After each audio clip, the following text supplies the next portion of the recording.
नमस्कार विद्यार्थी मित्रों, केम छो? मजामा? हूँ हिरेन भारजा, 12 साइंस भौतिक विज्ञान प्रकरण नंबर 12 एटम्स एटले के परमाणुओं। एटम्स परमाणुना आ 12मा लेक्चरनी अंदर सर्वे विद्यार्थीओनुं स्वागत करूं छुं। आजे आ 12मा लेक्चरनी अंदर आपणे आ परमाणुना चेप्टरनी थियरीनो छेल्लो आपणो आ लेक्चर छे। पछी आपणे स्वाध्यायना दाखला तरफ जवाना छीए। छेल्ला लेक्चरनी अंदर आपणे बे प्रश्न भणवाना छीए।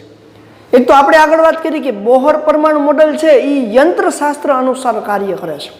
એટલે કે બોહર પરમાણુ મોડેલ છે એ યંત્રશાસ્ત્ર અનુસાર એની સ્વીકૃતિ સ્વીકારવામાં આવે છે, પરંતુ એ બોહર પરમાણુ મોડેલનું ક્વાન્ટમીકરણ આપણે જોયું નથી। ક્વાન્ટમીકરણ એટલે ક્વાન્ટમ શાસ્ત્ર અનુસાર એનું ક્વાન્ટમીકરણ થયેલું છે કે નહીં, એ સંપૂર્ણપણે એ કઈ રીતે ઇલેક્ટ્રોન ચોક્કસ કક્ષામાં ભ્રમણ કરતું હોય તો ઇલેક્ટ્રોન કેવી ગતિ કરે છે એના વિશેની માહિતી આપણે આજે લેવાની છે। તો બોહર મોડેલ, બોહરના પરમાણુ મોડેલનું ક્વાન્ટમીકરણની સમજૂતી, બોહરના પરમાણુ મોડેલની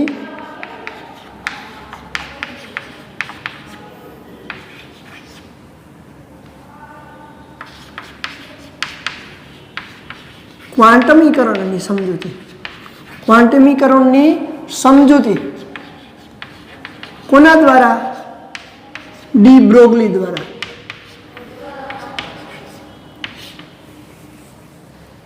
તો આપણે અહીંયા વાત કરવાના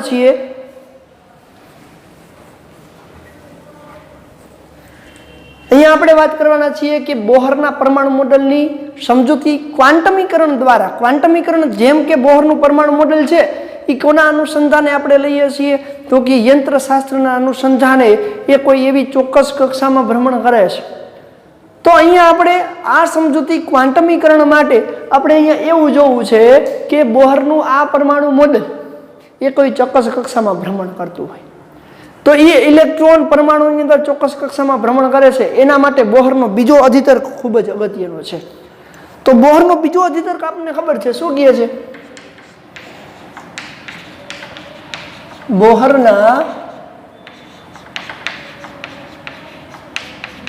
પરમાણુ મોડેલ માટે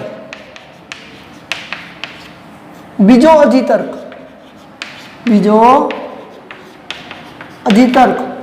શું કહે છે? અધિતર્ક 2 કે ઇલેક્ટ્રોન કોઈ એવી ચોક્કસ કક્ષામાં ભ્રમણ કરતો હોય કે જેનું કોણીય વેગમાન nh/2π ના પૂર્ણ ગુણાંકમાં જ હોય છે, જ્યાં n બરાબર ક્વાન્ટમ આંક આપણે લીધેલો છે। તો બીજો અધિતર્ક એવું કહે છે કે એનું કોણીય વેગમાન L(n) મી કક્ષા માટે કોણીય વેગમાન nh/2π ના પૂર્ણ ગુણાંકમાં હોય છે। તો આનો અર્થ એવો થયો કે પૂર્ણ ગુણાંક સાથે જ તો કે ઇલેક્ટ્રોન એ પૂર્ણ કક્ષામાં જ ભ્રમણ કરી શકે। તો બોહર મોડેલ અનુસાર ઇલેક્ટ્રોન જો આ બીજા અધિતર્ક અનુસાર એના કોણીય વેગમાન nh/2π ના પૂર્ણ ગુણાંકમાં જ હોય, જ્યાં n બરાબર 1 2 3 4 5 અપ ટુ n સુધીની પૂર્ણ સંખ્યાઓ હોય, જેને ક્વોન્ટમ આંક તરીકે આપણે લઈએ છીએ, તો આવા પરમાણુ મોડેલ અનુસાર એનું ક્વાન્ટમીકરણ ક્વાન્ટમ શાસ્ત્ર અનુસાર ડી બ્રોગલીએ સમજાવ્યું। તો જેમ આપણે વાત કરી કે બોહરનું પરમાણુ મોડેલ એ 1913માં બોહર નામના વૈજ્ઞાનિકે આપ્યું, એના પછી તરત જ 10 વર્ષ પછી 1923માં ઈસવીસન 1923માં ડી બ્રોગલી નામના વૈજ્ઞાનિકે નામના ભૌતિક શાસ્ત્રીએ બોહરના પરમાણુ મોડેલ માટે અથવા તો બોહરના પરમાણુ મોડેલનું ક્વાન્ટમ શાસ્ત્ર સાથે એટલે કે ક્વાન્ટમીકરણ દર્શાવ્યું। ક્વાન્ટમીકરણ દર્શાવ્યું। ક્વાન્ટમીકરણ એટલે यंत्रशास्त्र અને ક્વાન્ટમ શાસ્ત્રને એકીકરણ કરાવવું। એટલે કે એની સમજૂતી આપવી. તો એને આ જે બીજો અધિતર્ક હતો એની સમજૂતી એને ક્વોન્ટમ શાસ્ત્ર ક્વોન્ટમીકરણ દ્વારા આપ્યું. તો ડી બ્રોગલીએ એવું કીધું કે ઇલેક્ટ્રોન એ ન્યુક્લિયસની આજુબાજુ ચોક્કસ કક્ષામાં ભ્રમણ કરતો હોય. ઇલેક્ટ્રોન ન્યુક્લિયસની આજુબાજુ ચોક્કસ કક્ષામાં ભ્રમણ કરતો હોય તો આ ઇલેક્ટ્રોન એ તરંગ પ્રકૃતિ પણ ધરાવતો હોવો જોઈએ. એ રેખીય ગતિ કરે છે, સાથે સાથે તરંગ પ્રકૃતિ એટલે કે વેવની જેમ પણ એની આજુબાજુમાં ભ્રમણ કરતો હોવો જોઈએ. તો ડી બ્રોગલીના અધિતર્ક અનુસાર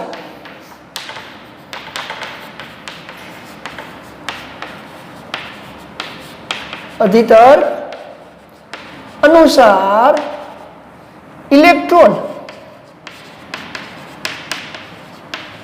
એ ચોક્કસ કક્ષામાં ભ્રમણ કરતા ઇલેક્ટ્રોન ચોક્કસ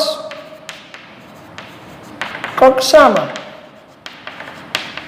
ભ્રમણ કરતા તે તરંગ પ્રકૃતિ ધરાવતો હોવો જોઈએ.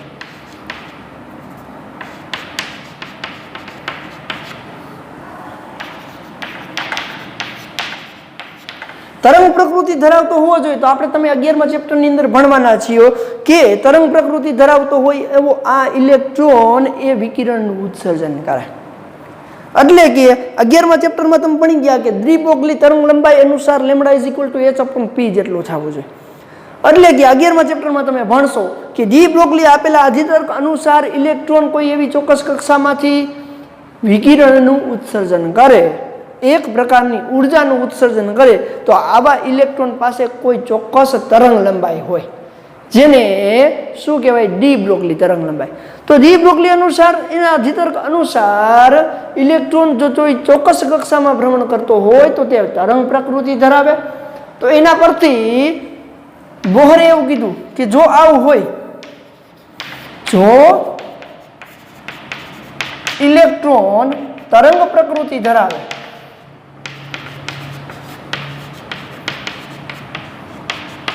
જો ઇલેક્ટ્રોન તરંગ પ્રકૃતિ ધરાવતો હશે તો ઇલેક્ટ્રોન એ 11મા ચેપ્ટરમાં આપણે ભણવાના છીએ કે એ કોઈ ચોક્કસ તરંગ લંબાઈનું ઉત્સર્જન કરે અથવા તો એ ઇલેક્ટ્રોન પાસે કોઈ ચોક્કસ તરંગ લંબાઈ હશે. તો ઇલેક્ટ્રોન તરંગ પ્રકૃતિ ધરાવતો હોય તો તે ઇલેક્ટ્રોન ચોક્કસ તરંગ લંબાઈ ધરાવે છે.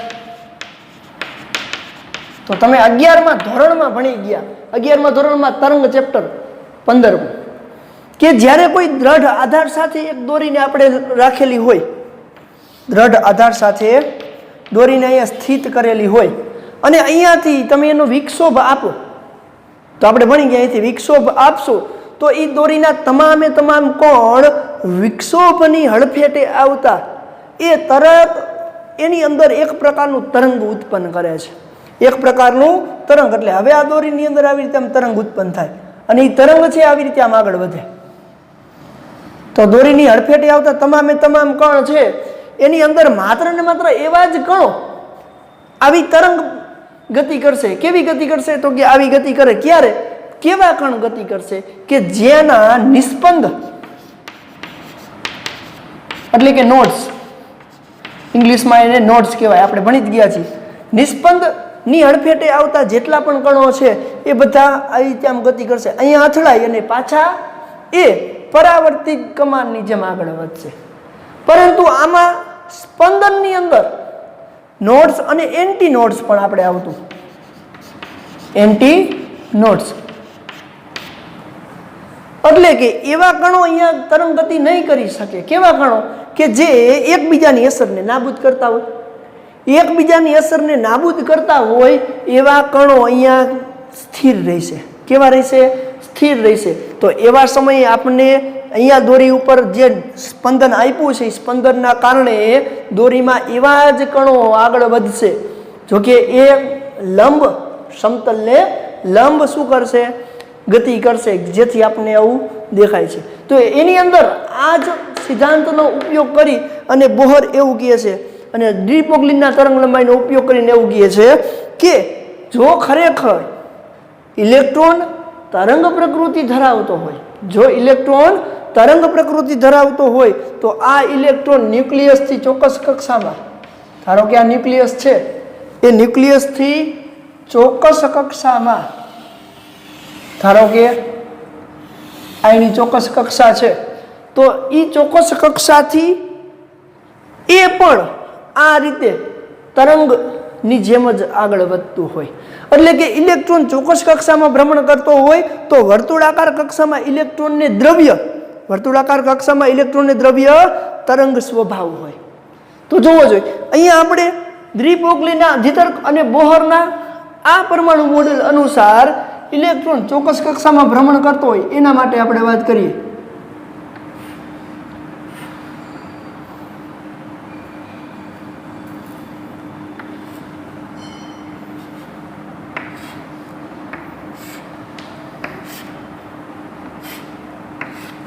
તો જો અહીંયા હું 7 એવા તરંગ સ્પંદ દોરું છું.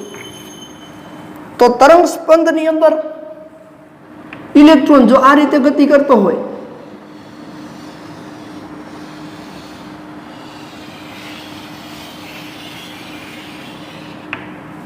અને સામે અહીંયાથી આપણે આમ ચાલુ કરીએ,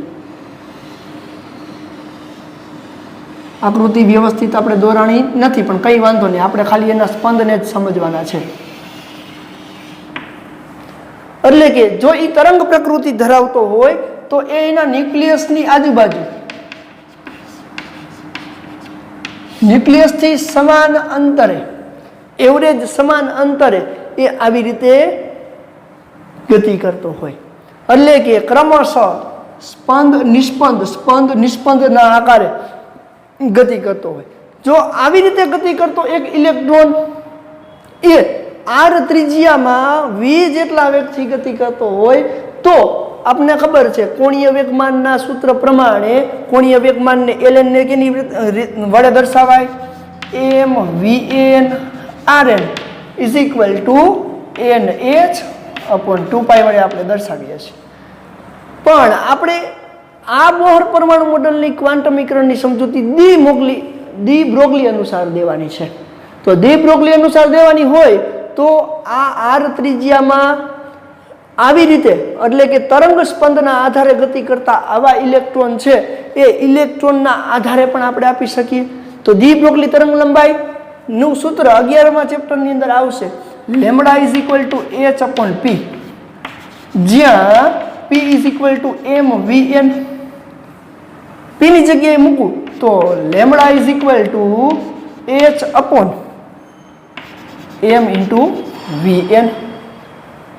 h/m/vn. હવે એ કોઈ ચોક્કસ કક્ષામાં ભ્રમણ કરે છે અને એ એક ભ્રમણ પૂરું કરશે, અહીંયાથી ચાલુ કરીએ અને એ અહીંયા સુધીનું એક ભ્રમણ પૂરું કરે તો એને કેટલું અંતર કાપ્યું હોય, 2πrn જેટલું, એટલે કે એના પરિઘ જેટલું અંતર કાપ્યું હોય. તો ઇલેક્ટ્રોન જ્યારે એક પૂર્ણ ચક્ર પૂરું કરે એ દરમિયાન એની આવૃત્તિ કેટલી હશે, તો કે પેલા એના આવર્તકાળ ઉપરથી એને આવૃત્તિ શોધી શકાય. તો ચાલો, જ્યારે ઇલેક્ટ્રોન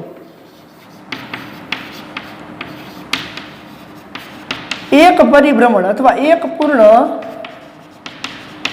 ભ્રમણ કરે ત્યારે તેનો વેગ vn = 2πrn/t. t ની ઉપર જવા દો તો આવું લખી શકાય, 2πrn × μ.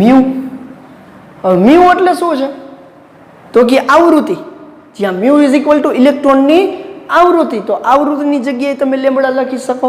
તો vn = અહીંયા લખવું હોય તો λ = vn ની જગ્યાએ શું લખાય, 2πrn × μ, 2πrn × μ.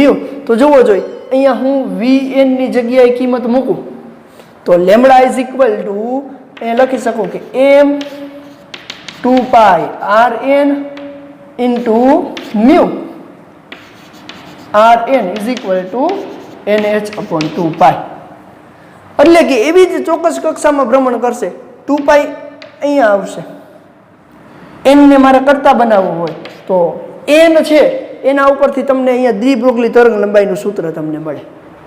તો આના પરથી તમે એવું કહી શકો કે અહીંયા જે મળતું સૂત્ર છે જ્યાં m 2 પાઈ r into mu rn rn અંદર ગુણશો એટલે rn નો સ્ક્વેર 2 પાઈ નો સ્ક્વેર એટલે કે 2 પાઈ rn નો હોલ સ્ક્વેર. તો આના ઉપરથી તમે એવું કહી શકો કે આપેલ દ્વિબ્રોગલી તરંગ લંબાઈ lambda is equal to h upon m h upon p lambda is equal to h upon p એટલે કે lambda is equal to h upon m vn અનુસાર એ ઇલેક્ટ્રોન કોઈ ચોક્કસ કક્ષામાં ભ્રમણ કરે છે. તો ચોક્કસ કક્ષામાં ભ્રમણ કરતા આવા ઇલેક્ટ્રોન એ તરંગ પ્રકૃતિ ધરાવે છે. એટલે કે ઇલેક્ટ્રોનની આ તરંગ પ્રકૃતિના આધારે nh અપોન 2 પાઈ અનુસાર 2 પાઈ rn lambda is equal to 2 pi rn is equal to nh upon m vn અનુસાર મળે. તો જોવો જોઈએ આ સૂત્રનું થોડુંક મોડિફિકેશન કરું અને આવી રીતે લખી શકું. તો lambda is equal to h upon mvn is equal to lambda એટલે એક પ્રમાણ પૂરું કરે ત્યાં દરમિયાન n જેટલી તરંગ લંબાઈ તો n lambda is equal to h upon mv n.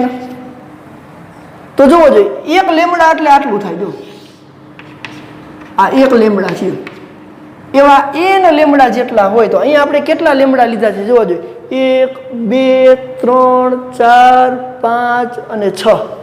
તો અહીંયા આપણે 6 લેમ્બડા માટેની ઇલેક્ટ્રોનની આવૃત્તિ આપણે લીધી છે. એટલે કે 1 અને 2 સ્પંદ આખું પૂરું કરે એટલે એક લેમ્બડા, આખું પૂરું કરે એટલે બીજું લેમ્બડા, આખું સ્પંદ પૂરું થાય એટલે ત્રીજું lambda. Lambda is equal to 2 પાઈ થાય. લેમ્બડા ઇઝ ઇક્વલ ટુ 2 પાઈ થાય. તો n lambda h upon m v n. તો જોવો જોઈએ અહીંયા જે સૂત્ર આપણને મળે છે કે lambda is equal to 2 pi r લખી શકાય.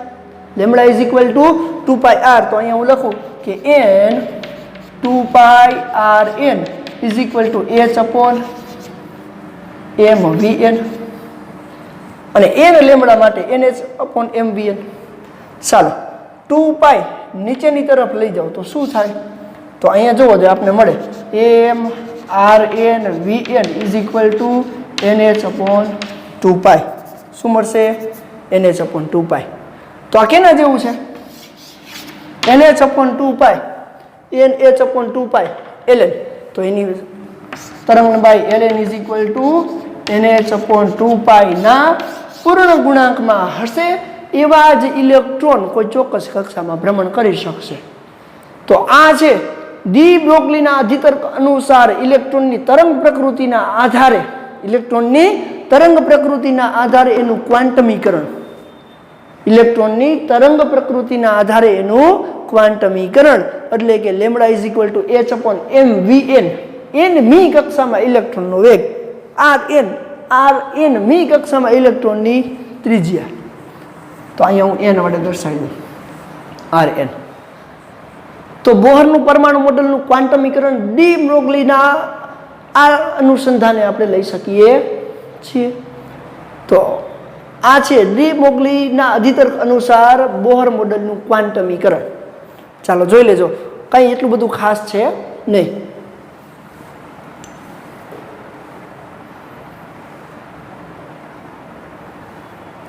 ચાલો હવે છેલ્લો પ્રશ્ન આપણો.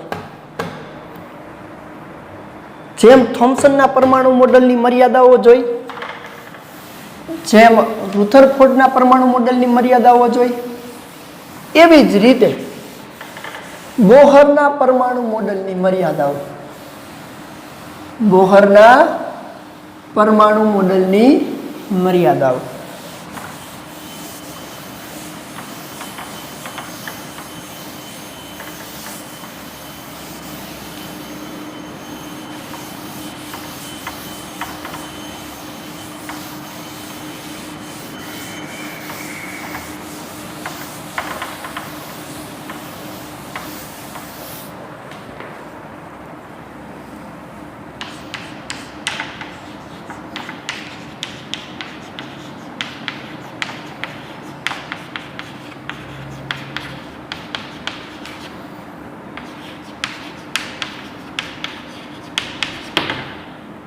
બોહરના પરમાણુ મોડલની મર્યાદા. તો પહેલી જ મર્યાદા છે કે બોહર મોડલ એ હાઇડ્રોજન જેવા પરમાણુ મોડલ માટે જ લાગુ પાડી શકાય છે. એટલે કે હાઇડ્રોજન જેવા એક ઇલેક્ટ્રોન બાહ્ય કક્ષામાં એક ઇલેક્ટ્રોન ધરાવતા હોય એવા પરમાણુ મોડલ માટે જ આ બોહર મોડલ એ શક્ય છે. હાઇડ્રોજન કરતાં મોટું એટલે કે 2 ઇલેક્ટ્રોન ધરાવતા હિલિયમ, 3 ઇલેક્ટ્રોન ધરાવતા બેરિલિયમ, લિથિયમ, આ મોડલ માટે પણ આ પરમાણુ મોડલ એને સમજાવી શકતું નથી. તો પહેલી જ મર્યાદા તો કે બોહરનું પરમાણુ મોડલ એ માત્ર ને માત્ર હાઇડ્રોજન પરમાણુ માટે જ લાગુ પાડી શકાય છે.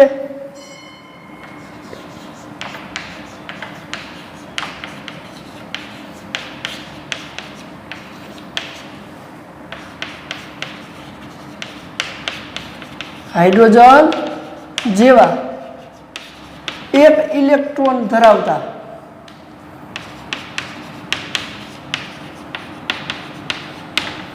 તત્વને જ લાગુ પાડી શકાય છે.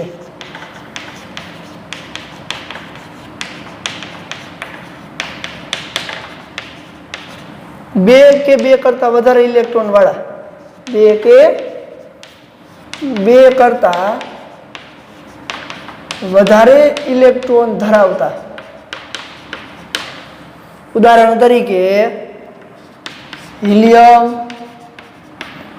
લિથિયમ જેવા પરમાણુને લાગુ પાડી શકાતું નથી અથવા સમજાવી શકાતું.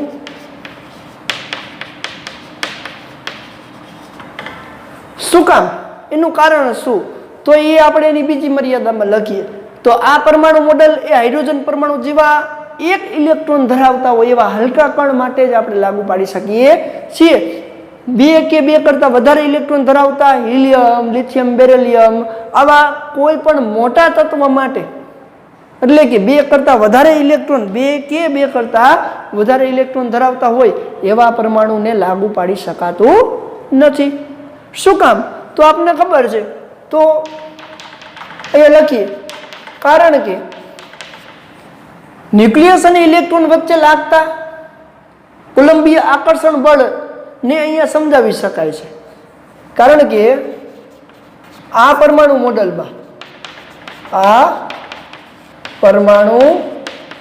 મોડલમાં ઇલેક્ટ્રોન અને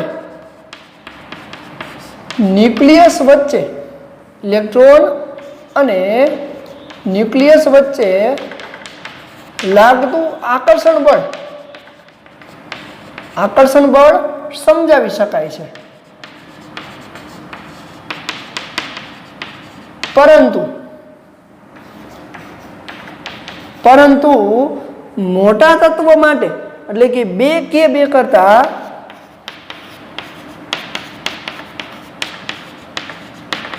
વધારે કક્ષામાં રહેલા ઇલેક્ટ્રોન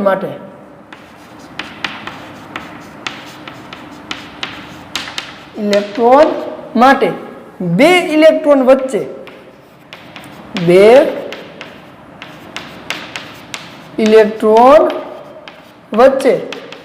લાગતું કુલંબીય અપાકર્ષણ બળ સમજાવી શકાતું નથી. કુલંબીય અપાકર્ષણ સમજાવી શકાતું નથી. એટલે કે બે કે બે કરતા વધારે ઇલેક્ટ્રોન કોઈ એક ચોક્કસ કક્ષાની અંદર ભ્રમણ કરતા હશે તો એ બે ઇલેક્ટ્રોન વચ્ચે લાગતા કુલંબીય અપાકર્ષણ બળને સમતોલન બળ શું લાગતું હશે એ આ બોહરનું પરમાણુ મોડેલ સમજાવી શકતું નથી. ત્રીજા હજી એની મર્યાદા ઉપર જાવ તો કંઈક એવી મર્યાદા છે કે બોહરનું પરમાણુ મોડેલ એ હાઇડ્રોજન પરમાણુમાં ચોક્કસ પ્રમાણે, એટલે કે ચોક્કસ વિકિરણનું ઉત્સર્જન કરે છે. એટલે કે એનું ઉત્સર્જન વર્ણપટ એકદમ સાચો છે, 100%. પરંતુ એ વિકિરણની તીવ્રતાને સમજાવી શકતું નથી.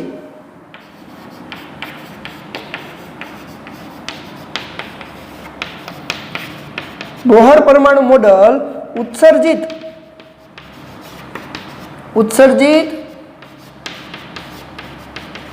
વિકિરણના વર્ણપટને સમજાવી શકાય છે. એટલે કે ઉત્સર્જિત વિકિરણનો વર્ણપટ એ સાચો છે. સાચો હોવા છતાં તેમાંથી ઉત્સર્જિત વિકિરણની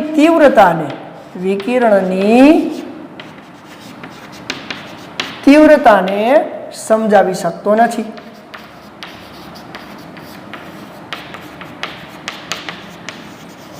એટલે કે આપણે વર્ણપટ શ્રેણીની અંદર જોયું હતું કે વર્ણપટ શ્રેણીમાં અમુક ઓછી તીવ્રતા ધરાવતી, અમુક વધુ તીવ્રતા ધરાવતી એક કક્ષામાંથી બીજી કક્ષામાં ઇલેક્ટ્રોન સંક્રાંતિ કરે છે. એ દરમિયાન ઇલેક્ટ્રોનની તીવ્રતામાં થતો વધારો કે ઘટાડો, એ દરમિયાન ઇલેક્ટ્રોનની વિકિરણમાં તરંગ લંબાઈ સાથેનો સંબંધ આપણે જોઈ ગયા.